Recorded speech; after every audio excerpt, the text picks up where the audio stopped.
कुळगाव बदलापूर शहराच्या सर्वांगीण विकासासाठी भाजपाचे माजी नगराध्यक्ष राम पाटकर यांनी नुकतीच खासदार कपिल पाटील यांची भेट घेतली।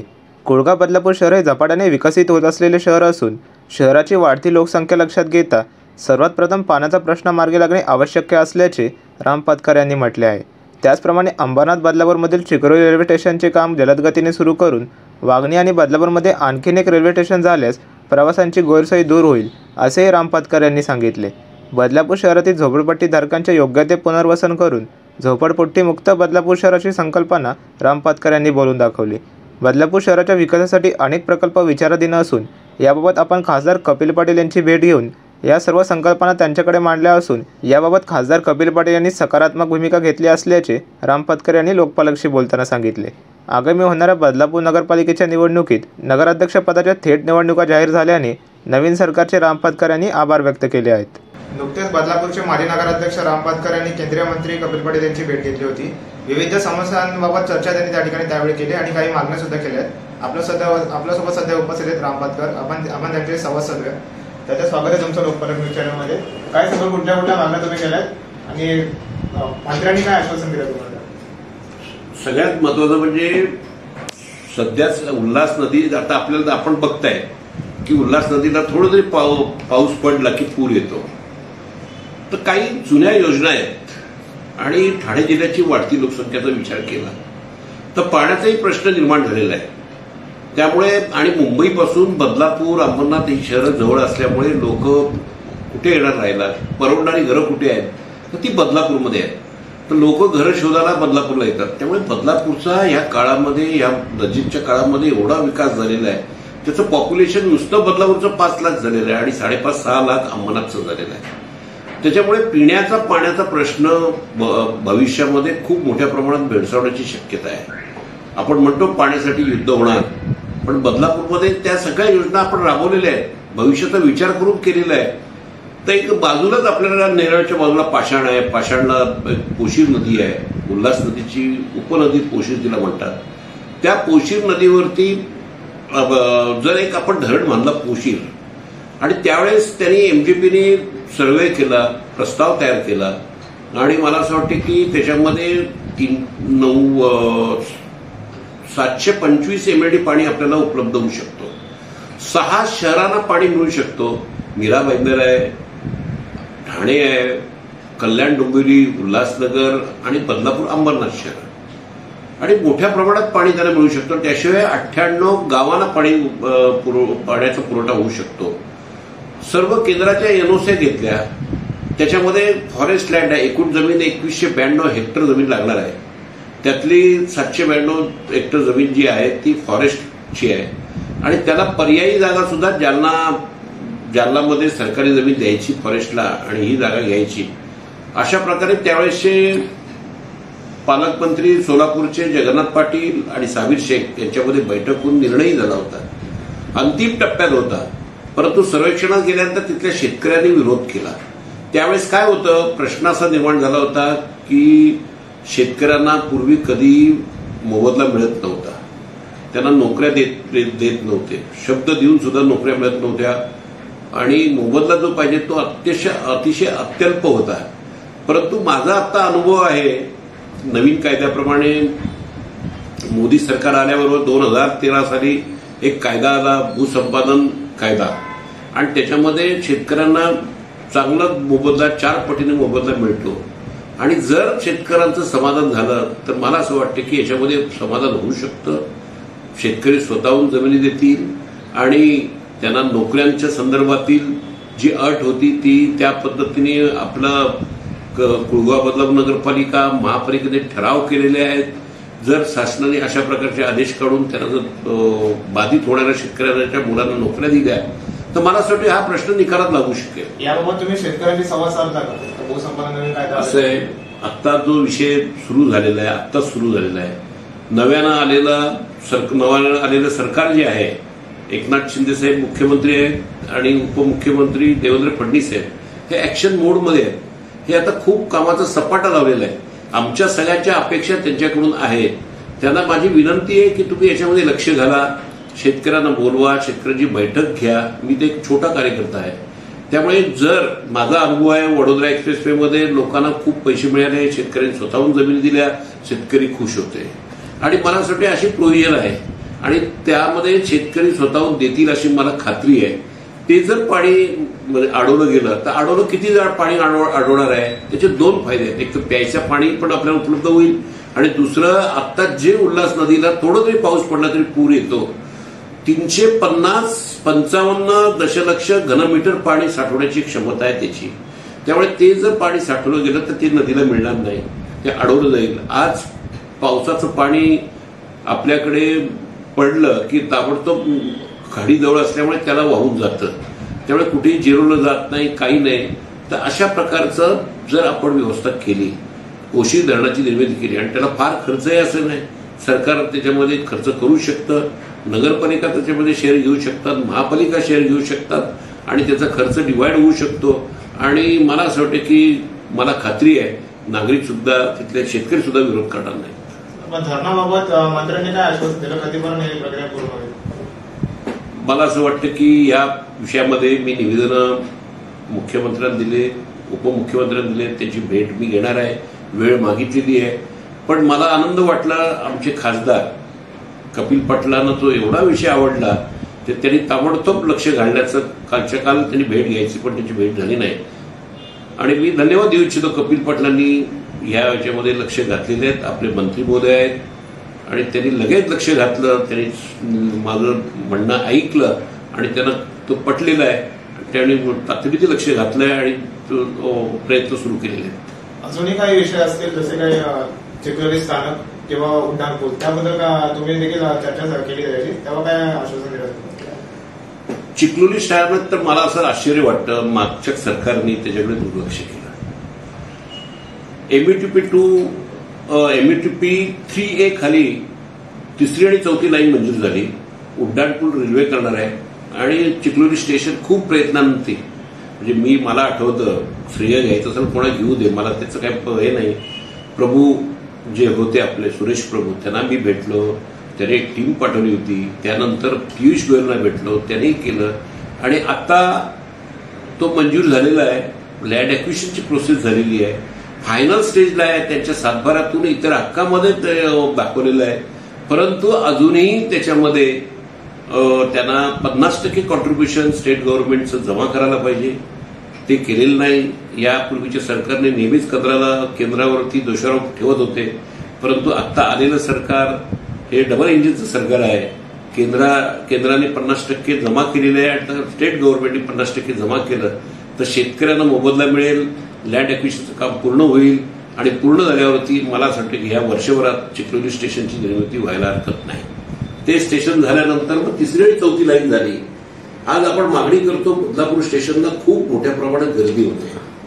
जर फेऱ्या मुंबईच्या वाढल्या, फेऱ्या केव्हा वाढतील? 3री आणि 4थी लाईन झाली तर फेऱ्या वाढू शकतात, बदलापूरसाठी स्पेशल लोकल येऊ शकतात. पण माझं तर आणखी म्हणणं आहे की बदलापूरपर्यंत 3री 4थी टाकण्यापेक्षा आपण कर्जतपर्यंत 3री 4थी लाईन न्यावी आणि तिकडे कसारापर्यंत न्यावी. तसं त्यांचाही लँड ॲक्विजिशनचा प्रश्न आहे, पैसे देत नाहीत, ते जर झालं ते पण पूर्ण होईल. आणखीन मी अशी मागणी केलेली आहे कपिल पाटील साहेबांकडे, खासदारांकडे, म्हणजे आता मंत्री पण आहेत ते, की तुम्ही कल्याणवरतीच भार का ठेवता? आता कल्याण हे कंजेस्टेड झालेलं आहे, चारी बाजूने डेव्हलपमेंट झाल्यामुळे तिथे ट्रॅफिक जामचा प्रश्न खूप आहे, लोकांना पोचायलाच वेळ लागतं. तर काही आपण मेल्स वगैरे जे आहेत तर वागणी येथे टर्मिनल्स तुम्ही करावं आणि कल्याणच्या ऐवजी वागणी शिफ्टिंग करावी. जागाही उपलब्ध आहे, रेल्वेची स्वतःची जागा आहे, त्यामुळे तिथे शिफ्टिंग करावं थ्रू ट्रेन्स वगैरे. आणि तिथे आता मोठे मोठे रस्ते होत आहेत, आपला वडोदरा एक्सप्रेसवे होतोय, लोकांना ते सोयीचं पण होऊ शकतं. आणि आणखीन एक रेल्वेची मागणी मी केली कपिल पाटलांना, तो खूप प्रस्ताव आवडला, त्यांनी ताबडतोब लक्ष घालायचं ठरवलं. तो म्हणजे आपण जी मागणी करत होतो 2 स्टेशनची, चिखलोली आणि चामटोली किंवा कासगाव, नाव काय द्यायचं तो माझा विषय नाही, पण चामटोली स्टेशनला केलं तर चामटोली आणि डोंगराच्या पलीकडे असलेलं मोरबे आणि कामोठे गेलं तर आपल्या एअरपोर्टला लागून आला. म्हणजे इंटरनॅशनल एअरपोर्ट या वर्षभरात होणार आहे, आपण त्याला जोडलं जाऊ आणि इकडे लॉजिस्टिक पार्क होणार आहे. त्यामुळे ह्या भविष्य काळामध्ये कुळवा बदलापूरचा कायापालट होईल आणि ही रेल्वे लाईन झाली तर 3-3.5 किलोमीटरचा बोगदा येईल त्याच्यामध्ये मोरबेला, म्हणजे कासगाव टू मोरबे आणि डोंगरात जो बोगदा येईल तो 3-3.5 किलोमीटरचा होईल आणि खर्चही कमी आहे. 1200 कोटीचा खर्च साधारण त्याच्यामध्ये लँड ॲक्विजिशन फार कमी आहे, जास्त नाही आहे. आणि जर केलं तर मला असं वाटतं की रेल्वे ही गरिबांसाठी आहे, ती सोयीचं होईल. आणि आपल्याला सगळ्यात महत्वाचं म्हणजे ठाणे बदलापूर जर रेल्वे बंद झाली तर त्याला कुठेही मुंबई ते बदलापूर अशी रेल्वे बंद झाली तर पर्यायी व्यवस्था नाही, तर तो तिकडनं सुद्धा MTHL जो पर्यायी आहे तिकडनं हार्बर रेल्वेने आपण बदलापूर कासगावपर्यंत येऊ शकतो. हा सुद्धा दुसरा पर्याय आहे आणि सोयीचा आहे. आणि 18.5 किलोमीटरवरती आता आपला कामोटे येणार आहे, म्हणजे सातारा एअरपोर्ट हा 20 ते 22 किलोमीटरवरती येणार आहे. पण लोक म्हणजे 5 स्टार हॉटेल आणि बाकी सगळी व्यवस्था ही लोक आता कुठे बघणार तर बदलापूरमध्ये बघतील. आणि त्यामुळे JNPT पासून जवळ इथे लॉजिस्टिक पार्क होतील, गोडाऊन्स होतील आणि ह्या परिसराचा कायापालट झाल्याशिवाय राहणार नाही. आणि ही मागणी ही अतिशय त्यांना आवडली. मंत्र्यांना सुद्धा मी निवेदन दिलेलं आहे, त्यांनाही हा आवडलेला आहे. तर भविष्यात मला असं वाटतं की हे प्रोजेक्ट व्हायला काय अडचण नाही. हे सुद्धा स्टेट गव्हर्नमेंटला सुद्धा मी त्याच्यामध्ये लिहिलेलं आहे. 50% कॉन्ट्रीब्युशन स्टेट गव्हर्नमेंटनी आणि 50% सेंट्रल गव्हर्नमेंटनी करावं. तर ह्या विषयात सुद्धा मुख्यमंत्र्यांना मी निवेदन दिलेलं आहे, उपमुख्यमंत्र्यांना निवेदन दिलेलं आहे आणि त्यांच्याशी बोलणंही झालेलं आहे आणि देवेंद्र फडणवीसांशी सविस्तर बोलणं झालेलं आहे. सर, अजून एक बदलापूर शहराच्या विकासाशी निगडीत एक प्रश्न आहे. BSEBची घरे ती अजूनही धुळकात पडलेली आहेत. उदाहरण बघायला गेलं तर गांधी डिग्री जागा आहे त्या ठिकाणी ST आरक्षण पडलेलं आहे. एक मोठं बस स्थानक त्या ठिकाणी भविष्यात होऊ शकतं, पण तिकडचे जे विस्थापित नागरिक आहेत त्यांना अजूनही त्या घरांकडे विस्थापित केलं नाहीये परिसराने. तर त्याबद्दल तुम्ही काय सांगाल? माझं स्वप्न होतं स्लमलेस सिटी, बदलापूरमध्ये एक पण स्लम असू नये. मी ज्या घरामध्ये राहतो, माझा जन्म जिथून झाला तिथूनच गरिबाचा जन्म झालाय. मी जर चांगल्या घरात राहतो तर माझा गरीब सुद्धा चांगल्या घरात राहावा. यासाठी विरोधी पक्षाचं सत्ता असताना सुद्धा 150 कोटीची BSEB योजना आणली आणि नंतर काही अडचणीमुळे मी काही उभा राहिलो नाही. मी ठरवलं होतं की आपण क्लीन झाल्याशिवाय उभं राहायचं नाही. पण मला असं वाटतं की माझं स्वप्न आणि ते करू शकतो. आता तर BSEB PMYची योजना आहे, लोकांना लगेच 2,60,000चे निधी मिळतात.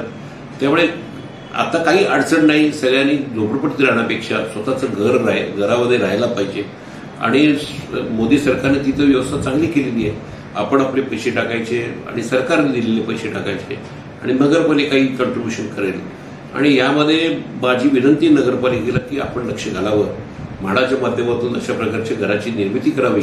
आता सोपं झालेलं आहे, कठीण काय राहिलेलं नाही. सर, आता नुकतेच सरकारने एक निर्णय घेतलाय, थेट नगराध्यक्ष पदाचे निर्णय त्यांनी घेतलाय, तर त्याबद्दल तुमचं मत काय? तुम्ही काय? मी 2005 साली थेट नगरपालिकेतून निवडून आलो आणि मी जनतेला धन्यवाद देतो. आणि त्यावेळेस सरकारने हा निर्णय घेतला आणि तो किती चांगला होता. जनतेला स्वतःचं मत द्यायचा अधिकार असतो. आमचा नगराध्यक्ष आहे. आज नगरसेवक काय करतात, प्रत्येक जण प्रत्येकाच्या वॉर्डात उभं राहतो, झाड पडला तरी उभा राहतो, फोटो काढतो. ते फक्त त्यांच्या वॉर्डापुरतच बघतात. परंतु आता कुळगाव शहरासाठी बघण्याची गरज आहे. शहरासाठी कोण बघणार? म्हणून मी धन्यवाद देऊ इच्छितो आता एकनाथ शिंदे साहेबांना, मुख्यमंत्री महोदयांना आणि उपमुख्यमंत्री महोदयांना की आपण हा चांगला निर्णय घेतला, जनतेचा निर्णय घेतला. त्याला मागच्या आघाडी सरकारने स्थगिती दिली, का स्थगिती दिली माहीत नाही, पण तो चुकीचा निर्णय आहे. त्यांनी तो बदलला. मी त्यांना जनतेच्या वतीने धन्यवाद देतो, त्याचे आभार व्यक्त करतो. याच्यामध्ये फायदा काय? मग उड्डाणपूल कोणी करायचं? गार्डन, मोठी गार्डन असेल ती कोणी करायची? नगरसेवक प्रत्येक आपल्या वॉर्डापुरता बघतो. नगराध्यक्ष असेल तर तो संपूर्ण शहरासाठी बघतो. अनेक योजना आहेत. आता साधारण काही गावठाण जागेचा सर्व्हे झालेला नाही, त्याचा सर्व्हे झाला पाहिजे. कोण बघणार? तो इंडिव्हिज्युअल कोणी त्याच्यामध्ये लक्ष घालत नाही. ऍडिशनल आपल्या रिसायकल योजना आहे ती करायची आहे. आपल्याला मोठी बोटॅनिकल गार्डन्स करायची आहे. आपल्याला मोठे खेळायला पटांगण करायचे आहेत. हे कोणी इंडिव्हिज्युअल कोण बघणार नाही. म्हणून शहरासाठी बघायचं असेल तर अशा प्रकारची योजना आपण केली पाहिजे. आणि म्हणून यांनी जो निर्णय आता घेतला एकनाथ शिंदे साहेबांनी, मुख्यमंत्री महोदयांनी आणि उपमुख्यमंत्री महोदयांनी, अतिशय चांगला, जनतेचा हिताचा आहे. मी जनतेच्या वतीने त्याचे पुन्हा एकदा आभार व्यक्त करतो. सर, तुम्ही बदलापूर रेल्वे स्टेशन बाबत पण सुद्धा चर्चा केली होती, तर काय नेमकं चर्चा झाली? बदलापूर रेल्वे स्टेशनच्या बाबतीत असं आहे, मोदी साहेबांनी आल्याबरोबर गांधीनगर स्टेशनचं जे काय पलट केलं, मी एक स्वतः इंजिनियर असल्यामुळे मला नेहमी चांगल्याची आवड आहे. स्टेशन स्वच्छ असावं, चांगलं असावं. मी युरोपमध्ये गेलो, अनेक शहरामध्ये गेलो, तिथले स्टेशन इतके स्वच्छ आणि चांगले आहेत. तर मग बदलापूर स्टेशन का 5 स्टार दर्जाचं असू नये, म्हणून बदलापूर स्टेशनचं सुशोभीकरण करावं अशी मागणी मी सातत्याने करत होतो. रेल्वेच्या मंत्र्यांना दिली होती. आज जागाही आहे. आता अशी परिस्थिती आहे की सगळे स्टेशनला उतरतात आणि मध्ये रिक्षेवाले आहेत, फळ भाजीवाले आहेत, त्यामुळे लोकांना गैरसोय झाली आहे, ट्रॅफिक जाम होतं. जर अशा प्रकारे आपण स्टेशनचं सुशोभीकरण केलं आणि आपण अशा पद्धतीने सॅटिसची निर्मिती केली ईस्ट आणि वेस्टला, तसं मी प्रयत्न करून जो स्कायवॉक झाला तो डोंबिवलीच्या कोपरला होत नव्हता, तो आपल्याकडे आणला. तिथे त्याला कोणी मदत करत नव्हते, परंतु आपल्याकडे आला. आज त्याचा फायदा लोकांना दिसतोय. म्हणून जो कोण येईल, आपण स्टेशनला गेलो, उतरल्याबरोबर आपल्याला प्रसन्न वाटलं पाहिजे.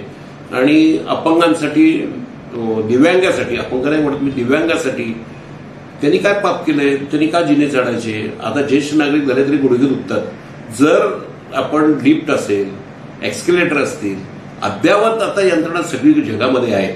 सगळीकडचे स्टेशन, तुम्ही मॉलमध्ये गेला, दुकानात गेला तरी तिथे एक्स्केलेटर आहे, चांगल्या सोयी आहेत. मग आमच्याकडे का नको? जर आमच्याकडे ती अवेलेबल असेल तर मग ते सोलार प्लेट असेल वरची टॉपला, एसी स्टेशन असेल, अशी कल्पना, त्याचं प्रेझेंटेशन, मी हे सगळं प्रोजेक्ट यांना दाखवलं खासदार कपिल पाटील साहेबांना. ते एवढे खुश झाले की ते म्हणाले तुम्ही प्रेझेंटेशन देणार का? तर मी ते प्रेझेंटेशन मंत्री महोदयांना आणि रेल्वेचे जीएम आहेत त्याला दाखवणार आहे. आणि कसं करायचं ते रेल्वे खातं, आणि आहे ना रेल्वेचं खातं आहे, Indian railway station improvement corporation आहे. त्या कॉर्पोरेशन खाली तो पैसे खर्च करू शकतात. आणि एवढा स्टडी करून मी तो रिपोर्ट सादर करतोय. आता आम्ही तयारी करतोय आणि तो रिपोर्ट प्रस्ताव तर दिलेला आहे, पण रेल्वे जीएम आणि यांना मी तो प्रेझेंटेशन देणार आहे. धन्यवाद सर, आपण आपली संवाद साधल्याबद्दल. बदलापूर शहराच्या विकासाच्या दृष्टीने काही मागण्या त्यांनी त्या ठिकाणी केल्या आहेत मंत्र्यांकडे, आणि त्या लवकर पूर्ण होतील असा विश्वास देखील या ठिकाणी व्यक्त केला. ऋतिकेश रोकडे, लोकपाल न्यूज, बदलापूर.